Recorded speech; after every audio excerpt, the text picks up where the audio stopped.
here with Sean Hayes, who is a investor and real estate agent here in Athens, and we're going to walk through this property that I showed you kind of briefly in the last video, but today we're going to break it down feature by feature. We're going to talk about the roof and the exterior and the yard and the kitchen and all that kind of stuff, and we're going to point out where the value adds are, you know, how much it might cost to do a certain project like this, and we're just going to kind of explore and show you an inside view of what investors talk about and what their thought process is when going through houses. So the roof is, right now, it's kind of this, I don't know what you would call that type of roof. I would think that just come back in and put a more modern roof with, I like metal roofs, so I'm kind of partial to that, but you know, I've never done a mid-century modern with a slope like this. I think it's pitched enough to do metal roof. What do you think? You could. Personally, on flips, I'm not a huge fan on metal roofs, mainly because they vary a lot in cost as well, you know, as far as what kind of rivets are you going to be using. Yeah. And I found that I could just do shingles a lot quicker and a lot cheaper as well, and still get a good, you know, 30-year shingle on there. Well, what about if you're keeping it for rental? For a rental, I mean, you're obviously going to get a lot longer, you know, life on your roof if it's a metal one. I would just definitely make sure that you do the correct metal roof with none of the exposed rivets. Because that could lead to, you know, nail pops in that entire roof, which it could easily cost another $2,000-$3,000 every, you know, 7 to 10 years to redo that. So something to keep in mind when you're thinking about metal roofs. Well, we've put metal roofs on the last 2 properties that I've done, the single family house in Commerce and the apartments, but we've got a really good roof guy. Yeah, I mean, if you got a good roof guy, they can give you a good price. That's definitely, I mean, a roof is going to be one of your biggest value adds right there.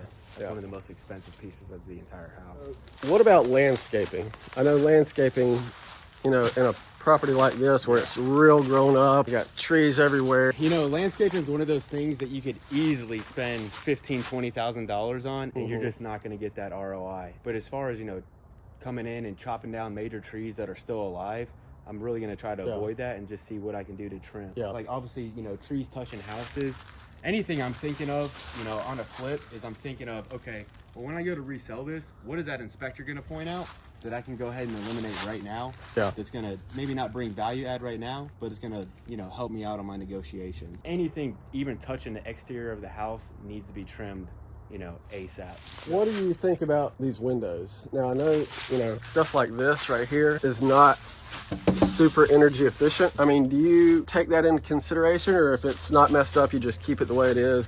Generally on windows, I try to keep them, you know, I mean, even if it's single pane, and that's probably going to vary a lot market to market, right? Here in Athens, we got a lot of older homes that sell for quite a bit, and they still have single pane windows.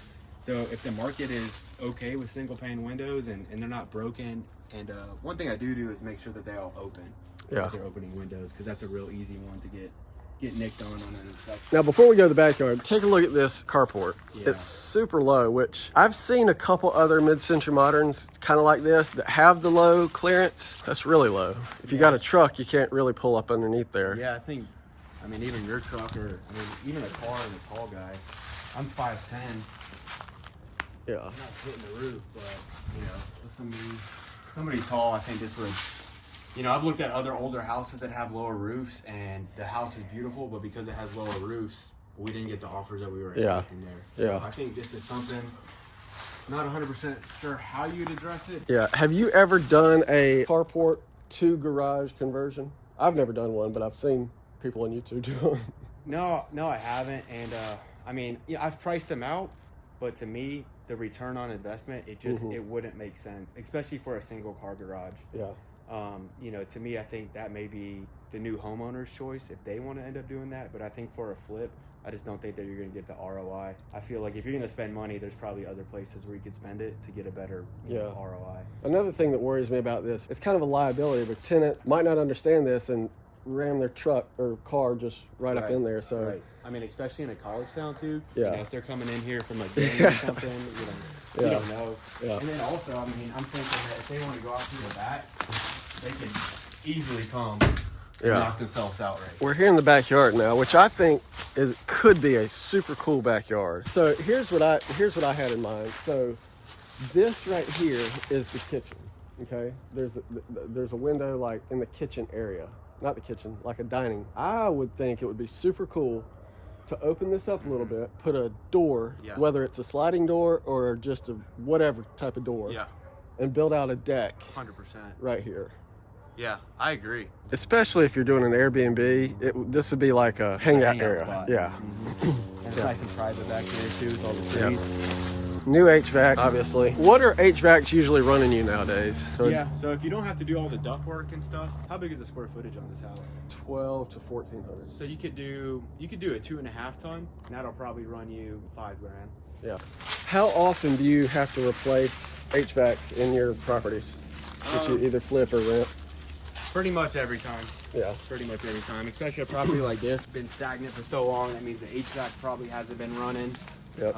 It probably needs to go. Yep. Same here. I haven't done one where I did not have to. I'd love that because that's such a huge cost if we could find one with a new HVAC. Yeah.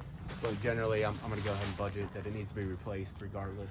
Yeah, what I found is pressure washing white gutters goes a long way. Yeah, it does. Somebody needs to do something though before these vines get really, really intrusive.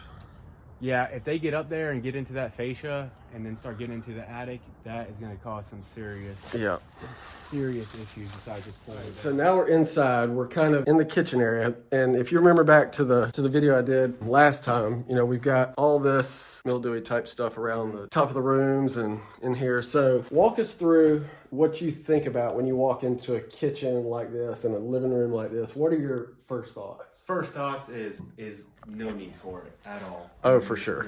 There's nothing there besides the old foam right there. Yeah. So tearing this entire wall out, probably up to that fridge right there, you know, and then just opening that up, and they already got a beam there, so I don't know if that's load support or not, but it's really not that expensive to tear this wall out and put a beam going across there. You'd pretty much double the size of your living room. Yeah. Here, I mean, you got linoleum, you got green, I call this church carpet. I really like that they already have the beams in here. You could definitely save these cabinets, you know, if you're really going to try to maximize your ARV. I've seen cabinets saved, but these are in pretty poor condition. I'd probably just budget for an entire new, you know. Yeah. Well, when you say you want to max out your ARV, what are you talking about specifically? You know, as far as like a dollar spend, how much are you going to get back on that dollar, right? If you're going to spend $1 but only make 50 cents, you know, you're losing money at that point. Right. So what I was going to is like, all right, we got CapEx stuff. The roof, HVAC, water heater are my biggest concerns because those are the biggest single pieces of the house. Right. All right, once we check all that, what's the kitchen look like? That's going to be a major point of the house. And then what do the bathrooms look like? Yeah. And that's kind of how I break down my expenses. And then if we have any leftover budget, okay, cool. Well, what else can we do to kind of, you know, increase the value here? When you're looking at a house and going through the interior things that need to be done, how high up on the checklist is the kitchen? On the interior of the house, that's probably going to be the number one thing. Yeah. I mean, you know, if it's a single guy, single girl, couple, it doesn't matter really. Anybody who sees a good kitchen they're going to get excited about it, even if they don't cook.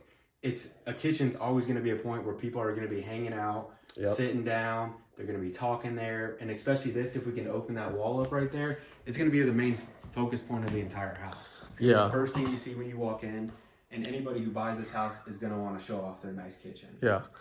And a lot of times I've been in houses, you know, not necessarily things that I fixed up, but, you know, if you go to a house that has a nice kitchen, people want to spend time in a nice kitchen. It just becomes a central, like when you're showing houses, it just becomes a point where you start talking about the rest of the house. Yeah, right. But you're going to do it in the kitchen. Yeah. You got the square footage to really make this, you know, you could put a big island right here and eliminate a lot of this.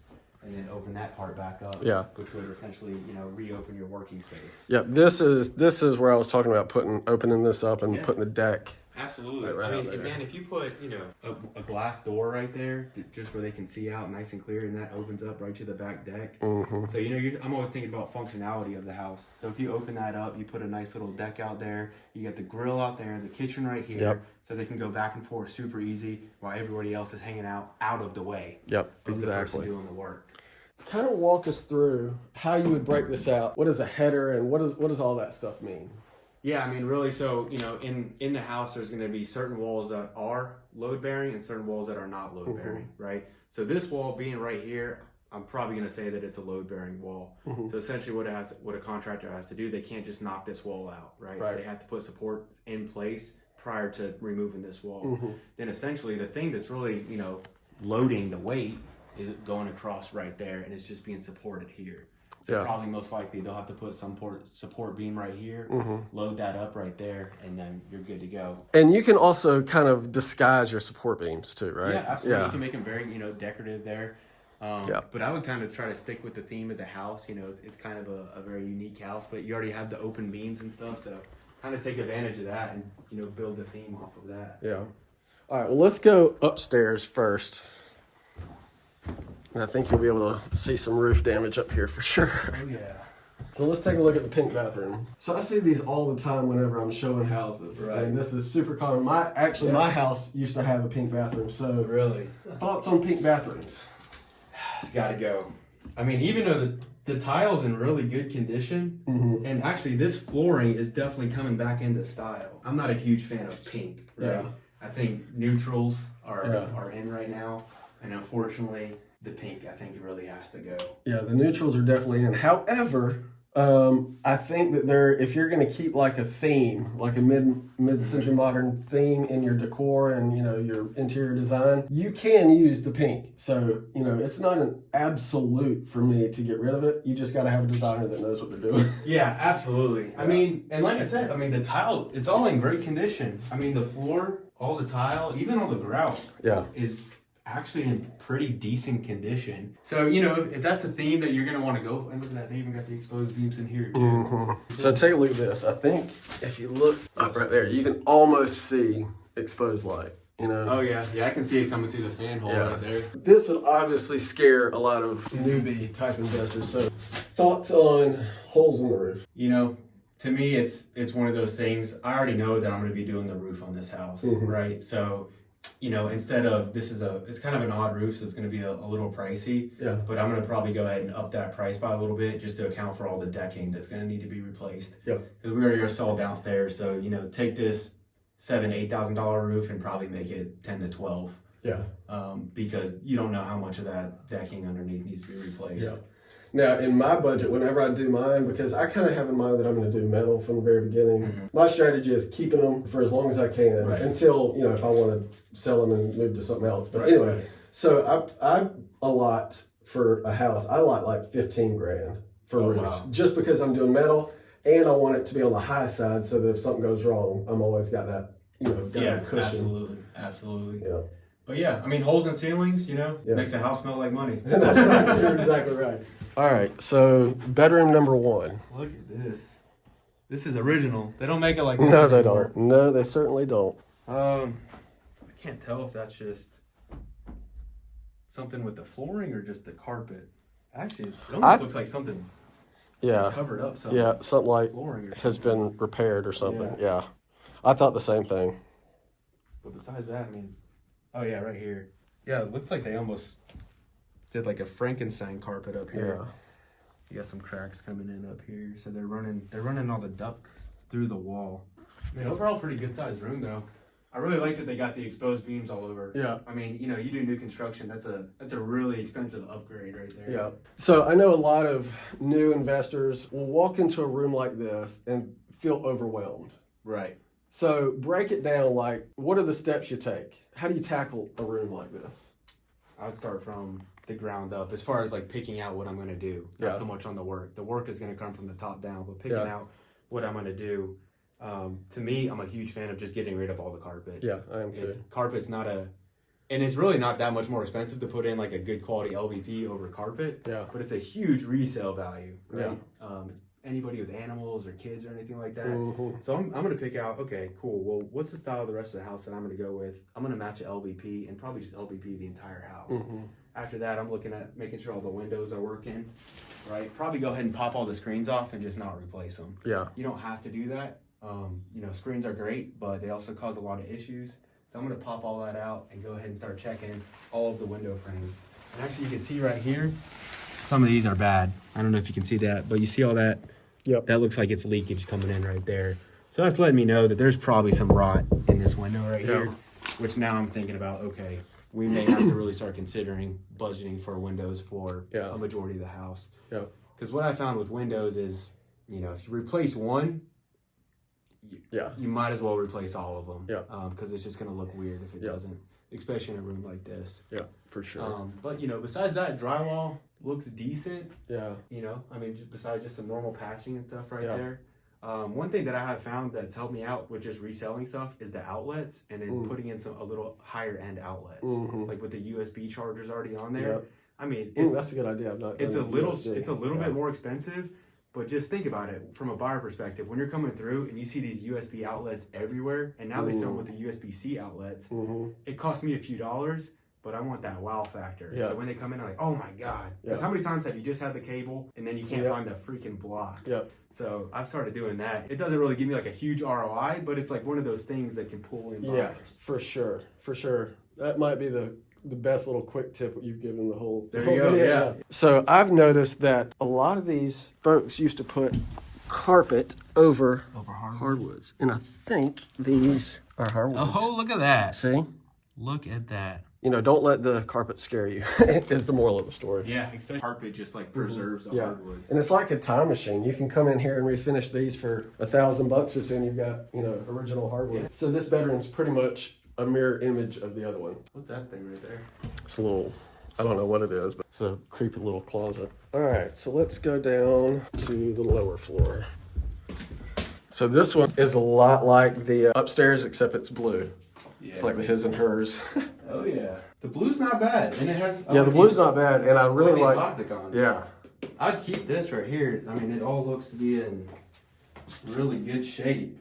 I think if you find a good interior decorator, interior designer that can work with houses this age and whatnot, then I might keep it. Here is, I think, the biggest wild card in this house. So here's my theory. If you can kind of see, I don't know, it's a little bit hard to see, but there's a incline of or decline or whatever you want to call it, of the yard to this point. I don't think they've got proper drainage mitigation. So we've had to deal with something like this before. You can see it's just been coming in for so long that it's like kind of causing this to crack up a little bit. Yeah. But essentially, now it goes back to that original landscaping question, right? Yeah. It's a little more than throwing some grass seed out there because now you have some water issues intruding. Essentially, you're probably gonna have to put in some sort of French drain out front. Yeah. And then I'd just be really concerned and probably want to test and just dig down a little bit out there and see what's on the outside of this wall. Is it just that brick that's just letting water kind of seep in over the years? Yeah. Now are you gonna have to put some sort of water barrier here along with that French drain to ensure that this isn't gonna be an issue? Yeah. Now I've never had to do that. Have you had to like put some sort of water barrier sealant type thing? We had to essentially like dig it away from the house and then essentially run like a vapor barrier on that part right there along with the French drain just to make sure that it wasn't going to be a recurrent problem, and then kind of just pack it back in. How much does something like that cost? A few $1,000s. Okay. I mean, the French drain itself is probably going to be, $1,200 to $1,500. And then just depending on, like, now you have these trees that you probably have to remove. Yeah. So that could start adding up very quickly to be a couple $1,000s. Yeah. Yeah. However, it's doable. Yeah, it's definitely doable. I mean, the French drain may be the only thing that you need there. But now we're talking about the landscaping. I'd probably just tear these trees out, throw that French drain in there, kind of cut the whole grass, throw some rye seed and straw, and just call it a day. Yeah. But yeah, I think that definitely has to be done there, because even if you cover all this up, with new wall, you don't know what a bad rainstorm could do and tear it all up again. Yeah. Right before. Yeah, I agree. mean, you can see. I mean, it's going with the flow of the land right here, right? And it just gently gets worse and worse and worse, where it kind of all settles in right here. Yeah. And it's actually, I mean, and you can just see where it's traveling, pushing that out. Oh yeah. Yeah. So when you're doing your budget, what would you budget something like this for?